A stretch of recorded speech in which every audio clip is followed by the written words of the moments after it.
On behalf of His Excellency, Major General Malik Salameh Habashne, Commander of the Royal Jordanian Air Force, Major General Mansour Al-Jabor, Deputy Air Chief of the Royal Air Force, Director of Logistics and Supply, Brigadier General Ghanim Al-Shawani, Qatar Amiri Air Force, Commander of the 3rd Helicopter Squadron, Major U.S. Central Command, Brigadier General Rex Spittler, Chief of Staff, U.S. Army Central, Brigadier General Scott Dennis, Assistant Deputy Commander, 455th Bagram Expeditionary Wing, Bagram Airfield, Afghanistan, Colonel Clay Hall, Commander, 20th Fighter Wing, Shot Wing, Command Chief, and his wife, Master Sergeant Talia Wilkerson.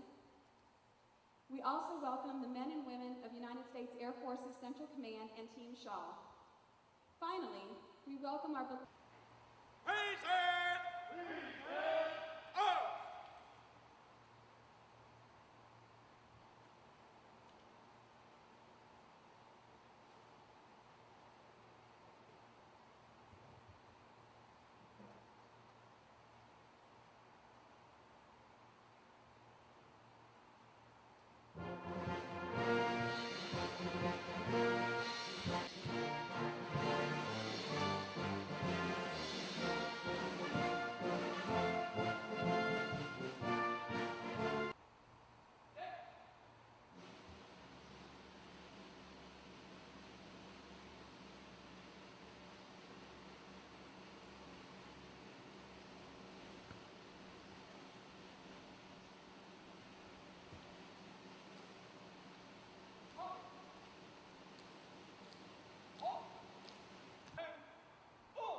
distinguished guests and family members and friends in attendance here today.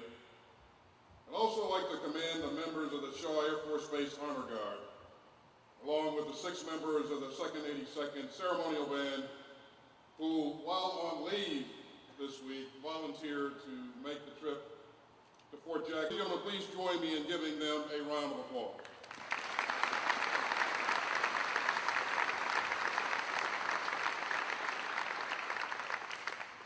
Was the famed commander of the Army Air Forces during World War II stated, "A modern, autonomous, and thoroughly trained Air Force in being at all times will not alone be sufficient. But without it, there can be no national security," end of quote. And ladies and gentlemen, I believe this to be absolutely true. The power of the United States military is in our joint capability, our ground and naval forces combined with a superior air component. And certainly we've seen the amazing talent and the might of this great team demonstrated routinely over the past 12 plus years under incredibly challenging conditions in both Iraq and in Afghanistan. Since 2001, the U.S. Air Force's Central Command has conducted a wide variety of accomplishments in Afghanistan in support of Operation Enduring Freedom. AFCENT directed the largest intelligence, surveillance, and reconnaissance armada in the United States Air Force history. Under this command, in every instance, they have done a masterful job. And this speaks volumes about the quality of people and the selflessness and tremendous sacrifice made by members of the AFCENT team in support of the mission. Thanks to men and women, the leaders and the airmen of the 438th Air Expeditionary Wing who are advising and training members of the Afghan Air Force, to include member maintenance teams and pilots, to include the first Afghan female pilot to complete the requisite training and earn the status of pilot. Of AFCENT's mission in the Central Command area of responsibility. Suffice it to say, the men and women of this command have been and remain extremely busy and practical solutions to some very, very tough problems. Dave has also made tremendous contributions with respect to building partner capacity and development. Remain always ready, always vigilant, always present and engaged. And thank you very much, ladies and gentlemen.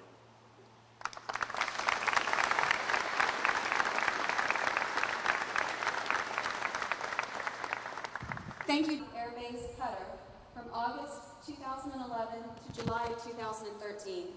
Supporting Operations Enduring Freedom, New Dawn, and numerous other operations spanning Central and Southwest Asia, General Goldfein astutely directed and employed over 21,400 deployed and permanent party airmen in 9 wings, 39 groups, and 26 joint task forces at 108 locations in 22 countries. General Goldfein radically advanced the unified efforts of key leaders from joint and multinational command staffs within the Central Command area of responsibility. Under his leadership, the utilization of air, land, sea, space, and cyber assets to command and control vital intelligence, surveillance, reconnaissance, close air support, air mobility, electronic warfare, and personnel recovery optimized support of the combined defense of Afghanistan, Iraq, and the Arabian Gulf region. General Goldfein's tenacity and bold diplomacy culminated in the establishment of the Gulf Combined Air Operations Center, advanced integrated air and missile defense of the Arabian Gulf to numerous first-ever achievements, and resulted in a more secure and stable region while greatly enhancing partner capabilities. Bad news here. Bad news, boss, if you were looking out right now to pick a group of folks to go into a bar fight with you, Kid and I may not be the first 2 you'll pick. But if you're looking for 2 guys to strap on a war machine like this and hit into a dogfight, we're exactly who you want. Short, squatty guys with no necks. Full G's till the cows come home, and we love every minute of it. And truly, I have known John Kid Hesterman my entire career. We graduated together 30 years ago. We've been chasing each other now for the entire time. And periodically throughout our careers, we would get together for what we call therapy meetings. And while we'd be talking about the Air Force and the world and just sharing notes, periodically, Kid would give me that little grin of his and he'd say, you know, isn't it amazing? They're letting us be in charge of stuff. Almost makes you giggle. So here we go again. It is a great day for the class of '83. So as far as the second part, let me just offer a few thanks to so dedication to professionalism. It's been an honor to lead you in battle. To the Sumter community. So some years ago, 23 to be exact, young Captain Goldfein strapped on one of these airplanes and took off 17 hours later into my first combat operations, leaving my wife, my newborn daughter, and my 2-year-old behind, and you took care of my family. And since that day, 23 years later, there has not been a single day that's gone by that has not had an airman deployed from Sumter community. And you have taken care of every one of us. So I thank you for that. And I'm the recipient of that support. And finally, let me just end by telling you one of my favorite stories about my high school sweetheart of 30 years who's with me here today, who's endured his last 2 years alone. So before we were getting ready for this job, we were driving through the little town in West Texas, heading towards San Antonio, and we pulled into a gas station, a Texaco, go figure. And an attendant come out, because sometimes in Texas they still do that. And I'll be darned if it wasn't Don's college boyfriend. I knew it was him because he had his name on his shirt. And so we got to connect a little bit and reconnect, and as we got back in the car and we're driving off, I looked at my bride and I sort of smugly said, well, look at that, honey. If you'd met him, married him, you'd be living in a double wide here in West Texas, working in a Texaco. And she just as smugly looked at me and smiled and said, actually, if I'd married him, he'd be a 3-star general in the United States Air Force going to command AFB. No truer words have ever been spoken, with the exception, perhaps, of the great philosopher and poet Rocky Balboa, who, when describing his new bride to his trainer, Paulie, said, I got gaps, she fills them. So 30 years later, and 20 moves to go, or 20 moves now, we continue the adventure. So to all of you, thank you for being here for this ceremony. This is an appropriate way to welcome the newest lead warfighter in our United States Air Force.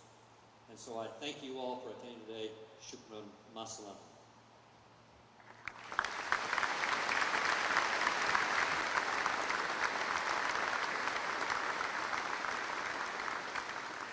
Thank you, General Goldfein. The change of command is a traditional event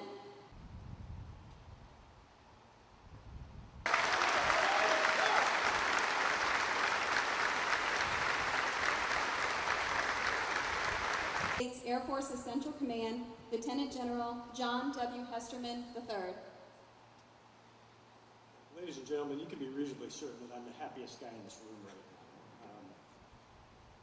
I will tell you, I've also heard an awful lot of incoming commander speeches in my lifetime in and around the military. I don't remember a single word of any one of them. What I do remember is some were too long. What I don't remember is any of them ever being too short. So with that as my guide, I'm honored to be up here on the stage with two of the finest warriors that I know. General Austin, thanks for making me part of your team, sir. I'm generally appreciative. I'll tell you, sir, my dad told me when I was really young that if I ever met a ground combat soldier that had a significant medal for valor on their chest, that I should try really hard not to make them mad. I will tell you that I will endeavor not to, or to follow that advice. I can't promise you I'll be successful. What I can promise you is that you'll get my very best effort every single day that I'm under your command. My dear and longtime friend Dave Goldfein, you're the best this nation has, as evidenced by the work you've done, as General Austin has a great deal of empathy for, as evidenced by the job you're about to go do. I can't think of a better guy. I can't thank you enough for the brilliant work you've done with these folks and for making this so easy for me. Thanks very much. I genuinely hope that Don gets used to you again. And Don, I have to tell you, first of all, thank you so much for your sacrifice. But, you know, Dave and I, for a long, long time, have been told that we married well above our station, and now it's just true. Now everybody else knows too, so thank you, Dad. For our General Mubarak and General Mansour, I'm deeply honored that you're here, and I look very much forward to doing important work with you. For Jake and Sandra, thanks for your friendship, and thanks for being here. For my CENTCOM component brothers, I look forward to doing work with you and your bosses to execute the boss's vision here. Gus, you still have dust on your shoes from Afghanistan. Welcome back, my friend. And Zad, I'm looking forward to this very much. For the 20th, thanks for your hospitality here. I would be remiss if I didn't say I'm delighted to join my Command Chief, Shirley DeFry, yet again. She's as good as we have. For our distinguished members of the Central community, I've known of your support. All of my dearest friends got to come and live here. And, guys like Bill Hyatt and Dan Darnell and some others, but they never let me. So I'm delighted that they have given me a reason to come and join this community. I'm fully aware of your support, and I'm fully aware of your importance to our nation. Thanks very much for that. My dear family, Jenny and Sarah, I'm delighted to say you've agreed to join me in this adventure in Doha. I can't thank you enough. My mom and dad are here. Jenny's mom and dad are here. My brother-in-law, Matt, Sammy, my nephew is here. I can't ask for a better family. If you count my brothers that work at the 8th Air Force today, I think this small group represents about 100+ years in the military service of the United States. And thanks for that, but moreover, thanks for your love. Thanks for your example. And I really appreciate you being here. Thank you very, very much. Dr. Joanne Rooney, my former Undersecretary of Defense, boss, and dear friend is here. Ma'am, thanks for that. I fully expect to be working for you again, and I'll be honored to do so. Thanks very much for making the trip. I'm pretty sure I saw Rich McGivern come in. He's one of my dearest and oldest friends. He's an aviation legend and also gives me some questions about base security. But I'm generally delighted to see you, my friend. So, as promised, but most significantly to my U.S. AFB family, I am delighted to be back with you. You've done exceptionally important work and will continue to do exceptionally important work for our nation, and I am eager to join you in it. You're going to hear a lot from me over the next few weeks, so I'll spare you that now. But know how proud I am of you and how deeply proud I am to join you again. I look forward to seeing many of you a little bit later. Fingers again, truly well done. Boss, I'm eager to get started. Thank you very much.